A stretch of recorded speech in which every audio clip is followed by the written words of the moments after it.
भगवान की मंगलमय लीलाओं का हम आनंद ले रहे हैं।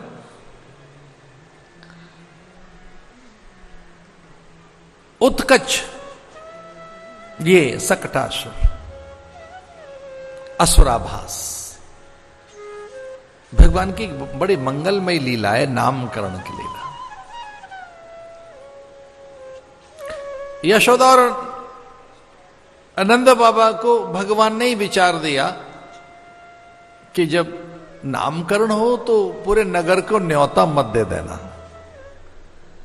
क्योंकि आपके नगर में जो हैं ये सब ज्ञानी हैं, पंडित हैं, गुणी हैं, सिद्ध पुरुष है, मुक्त पुरुष है, तो इन्हें गुजरिया समझते हैं। कृष्ण अपनी मां को संकेत में कहते हैं ये सब के सब सिद्ध पुरुष हैं, पूर्व काल के, ये सब योगी हैं, इनको पता लग जाएगा मेरा, छुपा के रख मुझे। इसे नामकरण में आयोजन न हो। नंद भवन हमेशा हर पल घिरा रहता गोप ग्वालों से, वृंदों से, लेकिन नामकरण काल में ऐसी बुद्धि भगवान ने दी। नंद बाबा गर्गाचार्य को न्योता देने गए। वो जानते थे कि लाला हमारा नहीं है, किसका है? देवकी का, वसुदेव का। उनके गुरु कौन है? गर्गाचार्य। पर हमारा ही है अब तो, जब हमारे पास है तो लाला तो हमारा है, अब तो हमारा है, इसलिए अपने गुरु को भी न्योता दे दिया। वो एक उनकी निष्ठा, सत्य निष्ठा नंद बाबा की, कि एक ध्रुव सत्य है, कृष्ण मेरा है, लेकिन ये वसुदेव और देवकी का भी है। चूंकि ये वसुदेव और देवकी का है और गुरु ही नाम रखते हैं, तो उनके गुरु को न्योता देने जाऊं मैं। मथुरा में विनय पूर्वक उनके चरणों में शीश रखकर पान फूल फल सुपारी द्रव्य दक्षिणा उनके चरणों में प्रणाम करते हुए कहा कि गुरुदेव मेरे लाला का नाम रख दीजिए। गर्गाचार्य ने कहा तू धन्य है। गर्गाचार्य तो त्रिकालदर्शी सत्पुरुष थे। गर्गाचार्य ने कहा शांडिल्य को बताया ना, शांडिल्य ऋषि को, उन्होंने कहा वो तो आपकी प्रतीक्षा कर रहे हैं, हमारे गुरु तो वही हैं, आप आइए।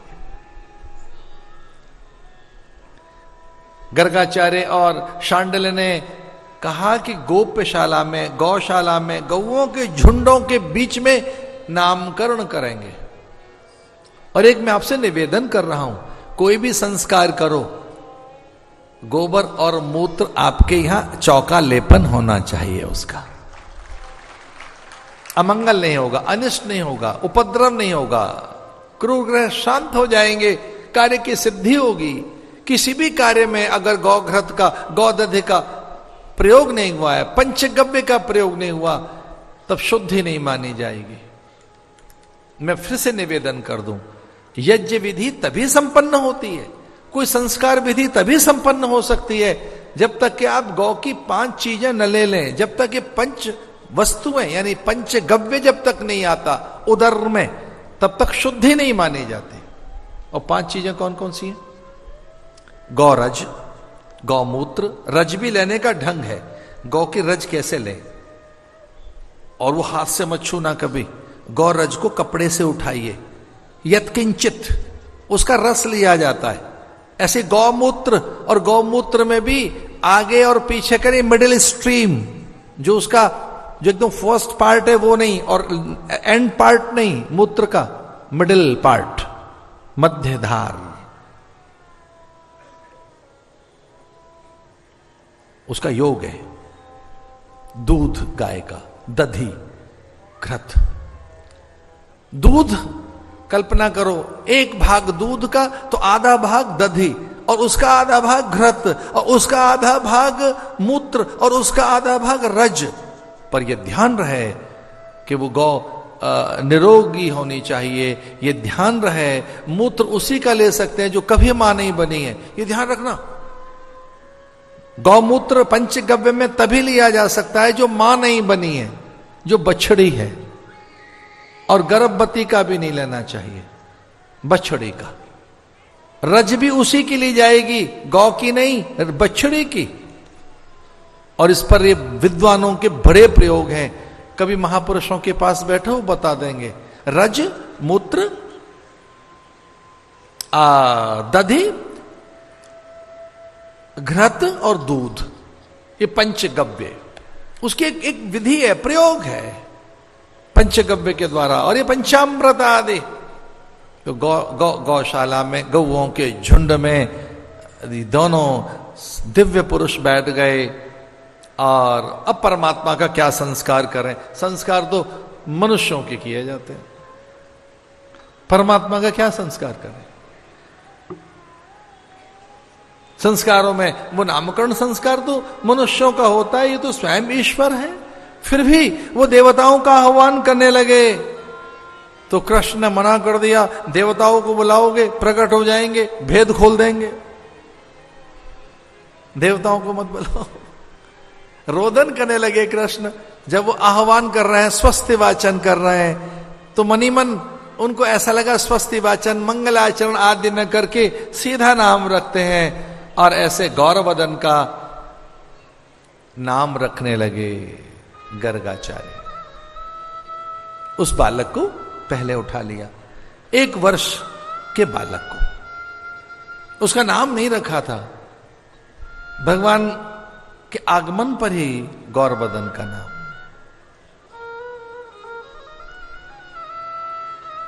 लक्ष्मण की कामना थी, बड़ी कामना, कि मेरा नाम राम रखा जाए, मैं राम बनकर आऊं, मैं पहले आऊंगा। तो गर्गाचार्य के मुंह से यही निकला कि ये राम है, ये राम। चूंकि इसमें बल की अधिकता है इसलिए बलराम कहलाए जाएंगे। ये स्वयं देव हैं, पर बल की अधिकता इनमें इतनी है, बलाधिक्येन बलराम, बलाधिक्येन बलदेव, इन्हें बलदेव कहेंगे, बलराम कहेंगे। ये संकर्षण है, एक गर्भ से खींचकर दूसरे गर्भ में लाए गए हैं। ये ज्येष्ठ हैं, ये श्रेष्ठ हैं, ये प्राय मौन रहेंगे, शांत धीर गंभीर रहेंगे। इनकी एक प्रकृति और है, ये निरंतर भगवत भजन में रहेंगे। इनकी हर पल मति में नारायण रहेंगे। एक भी पल ऐसा नहीं बीतेगा जब ये भगवत विस्मृति से हो, हर पल नारायण की स्मृति में रहेगा। एक बहुत महंगा उपदेश बता रहे हैं आपको, वो हमने वेदांत में सुना है, पढ़ा है, इसे याद रखना। विपत्ति तभी आएगी जब भगवत विस्मृति हो जाए। इसलिए भगवत विस्मृति, आत्मविस्मृति दुख का कारण है। कोई पूछे कि दुख कब आता है, तो आत्मविस्मरण होने से, सत्य का विस्मरण होने से। जैसे ही यथार्थ और वास्तविकताओं को हम भूल जाते हैं, जैसे ही हम सत्य को भूल जाते हैं, तो उसके विस्मरण से विपत्ति आती है। गर्गाचार्य कहने लगे, ये बलदेव, ये बलाधिक्य न बलराम, ये गौरवदन, ये ज्येष्ठ और दाऊ बलदाऊ, इसकी एक प्रकृति और है, ये हर पल नारायण के स्मरण में रहेगा। और ऐसा सच भी है। आप कल्पना करके देखो, जो हर पल भगवान के पास है वैकुंठ में, उन्हीं का नाम तो शेषनाग है।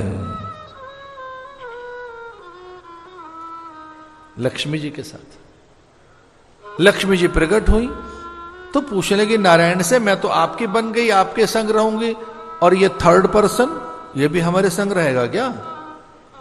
ये भी? तो भगवान ने कहा, देखो आप रहे या न रहे मेरे पास, मैं इसे नहीं छोड़ सकता, ये मेरा ही रूप है, ये शेषनाग है, ये शेष है, ये अशेष है, ये मेरे संग ही रहेगा। तो लक्ष्मी जी कहने लगी, हमारी बातें भी सुनेगा क्या?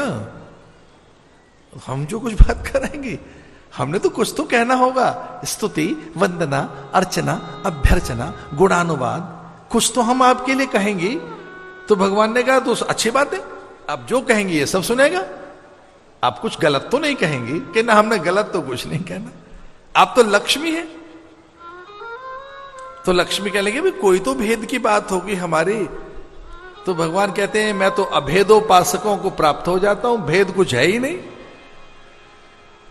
लक्ष्मी जी बड़ी व्याकुल हो गई कि नारायण को कैसे मनाएं। भाई पति पत्नी में कुछ तो प्रवेश होनी चाहिए।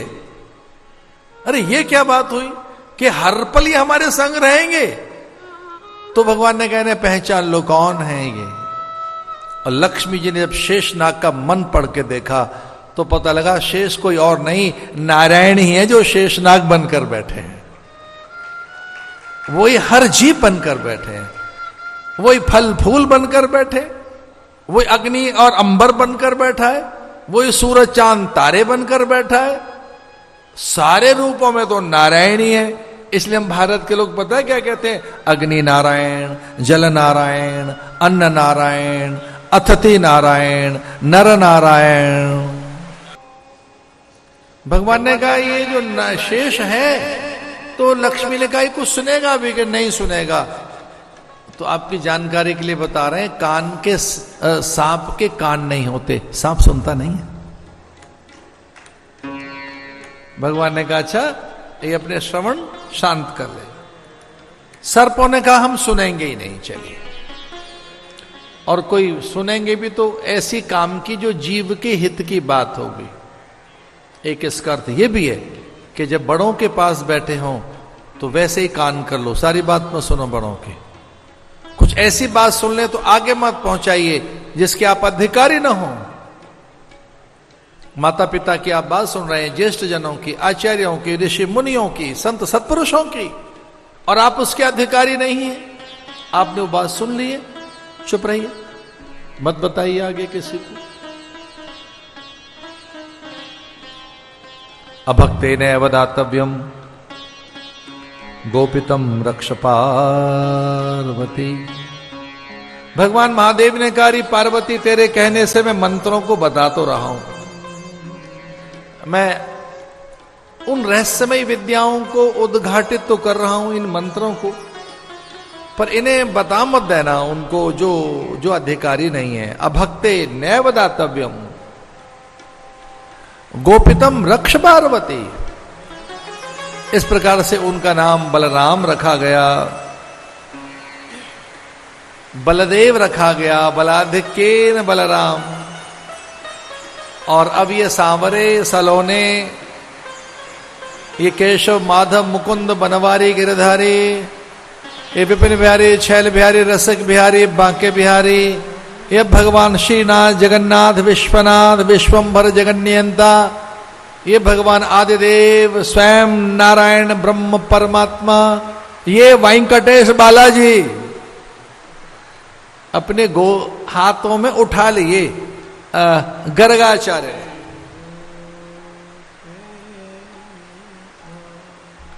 बड़ा अद्भुत दृश्य है। पंडित पूर्णता की अनुभूति करके धन्य हो गया। पंडित ने कहा मेरा पांडित्य सार्थक हो गया, मैंने पूर्ण ब्रह्म के परमात्मा के दर्शन कर लिए। तो पंडित आनंदित हो गया। वे अगर साधु हैं तो उनकी साधुता सार्थक हो गई, क्योंकि सच्चिदानंद के दर्शन हो गए।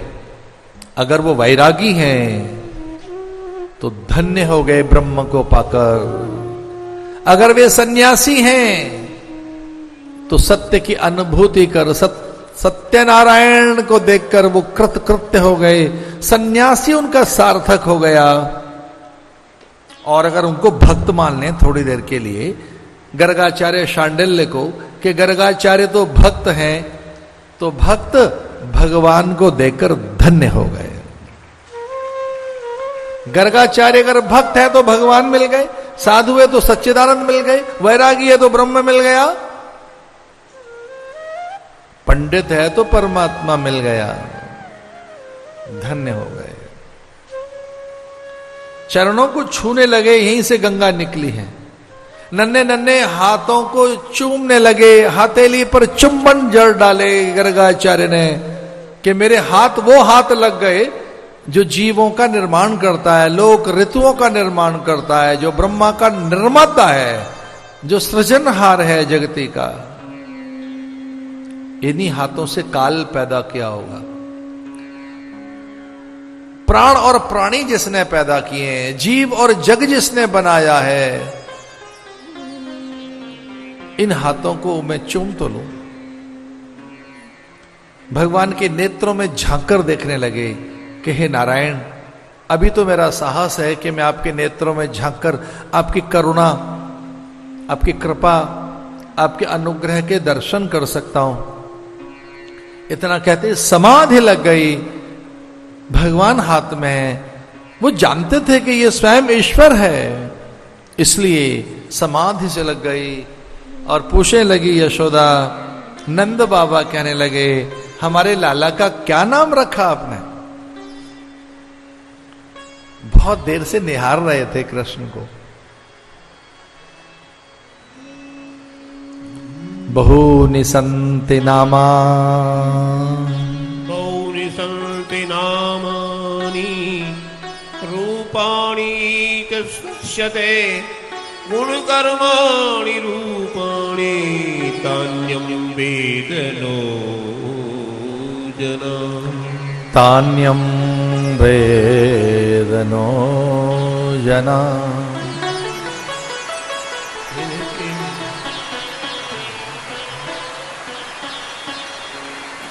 बहुनि सन्ति नामानि, भगवान के कोई एक नाम तो है नहीं, अनेक नाम है इनके तो। विभु, प्रभु, स्वयंभू, अगम अगोचर, ये नित्य है, शुद्ध है, ये सर्वज्ञ है, सर्वव्यापक है, सर्वशक्तिमान है, ये जगन्यंता और स्वयं परमात्मा है।